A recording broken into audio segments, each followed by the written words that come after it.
Okay, I was on the third I was on the third way when I stopped the video. So we're talking about now every necessary being has a cause of its necessity of its necessity from outside itself, or it does not. But it is impossible to go on to infinity among necessary beings that have a cause of their necessity. In the same way as was proved above, that it is impossible to go on to infinity among efficient causes. Therefore, one must posit something that is necessary per se, does not have a cause of this which does not have a cause of this necessity from outside itself, but instead as a cause of necessity for other necessary things. But this everyone calls God. And this is just an idea of a necessary cause,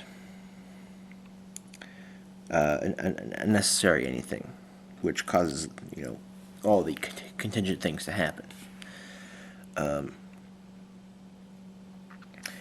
The fourth way is taken from gradations that are found in the world. In the world, some things are found to be more and less good, more and less true, more and less noble, etc. But more and less are predicated of diverse things, insofar as they approach in diverse ways that which is maximal in a given respect. For instance, the hotter something is, the closer it approaches that which is maximally hot.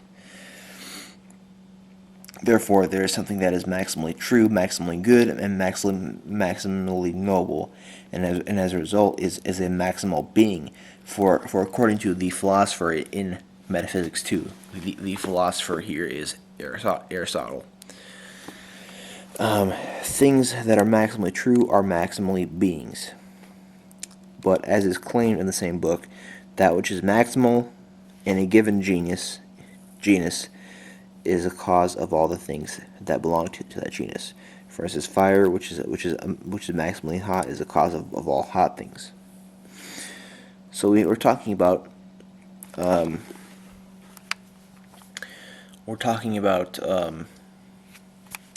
gradations, of course. Hot things, going from less to hotter things, caused from maximally hot fire. Maximally noble, maximally good, the maximal existence God, for one thing. Now this is one thing that that is a little bit that also does go with my little analogy that I'm going to discuss here, but it's kind of different than the other ways.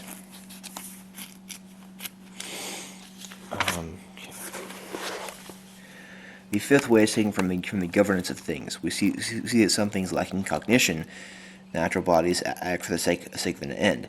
This is apparent from the fact that they always or very frequently act in the same way in order to bring about that which is best. From this, it is clear that it is not by chance but by design that they attain the end. But things lacking cognition tend toward an end only if they are directed by something that has cognition and intelligence, in the way that an arrow is directed by an archer. Therefore, there is something intelligent by which all natural things are ordered to an end. This we call God.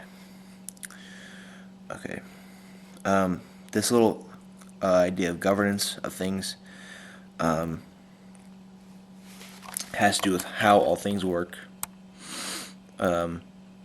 So I'm gonna think about all these ways here, because they all I think they all adhere to this analogy. Now the whole analogy that I'm thinking of here has to do with the problem of contemporary epistemology, which has to do with coherentism and foundationalism. Now this foundationalism I do have videos about. It kind of comes from the infinite regress problem in epistemology.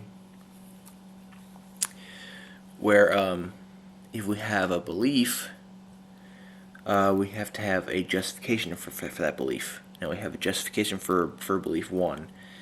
Now the justification for that belief is belief 2. We also need a justification for that belief 2.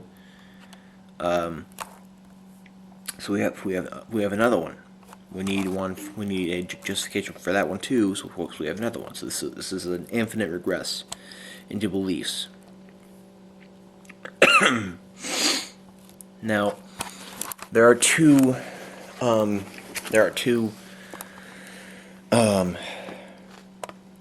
ways of solving this little problem. One would be foundationalism. Now, these 5 ways of Aquinas are analogous to foundationalism, because foundationalism says that there can be and should be basic beliefs, or a first basic belief in a chain of beliefs, because other beliefs, if we have a first basic belief, which this belief is in no need of a belief justifying it, and if we have that, then we can build contingent beliefs on top of this necessary one. This is, so we have this basic belief, which is necessary, which we build contingent things upon. The other solution is coherentism, which is where we have a coherent system of beliefs, where no belief is necessary. No belief is necessary, first or basic or freestanding, but they all dovetail, and they all justify each other, and they all stand within each other and justify each other together, while looped into this nicely made net of beliefs, I would say. And none of the beliefs are necessary. They are all contingent upon each other. And that's how, because and then there's many writings on this in contemporary epistemology, such as the writings of Lawrence Bonjour. That's one guy who used to be a coherentist, who is now a foundationalist. Now he has this writing where he discusses the many problems with coherentism, which I think are solvable. And I guess I'm thinking that with these five ways, I mean, we don't have to think about all the epistemology stuff, but we can use this as a analogy to think about these 5 ways. Because basically what Aquinas is saying in all these 5 ways is that in motion, efficient causes, and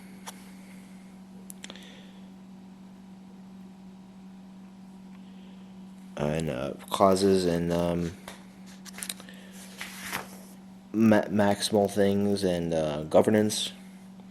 He's saying there's something within all these things that is necessary, because we can't go on to infinity with motions and moving, or with different gradations of things without a top one, or we can't go back to infinity with causes. We can't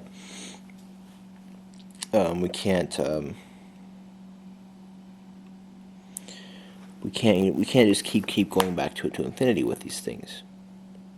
We can't keep going back to infinity by existence. We can't keep going back to infinity because of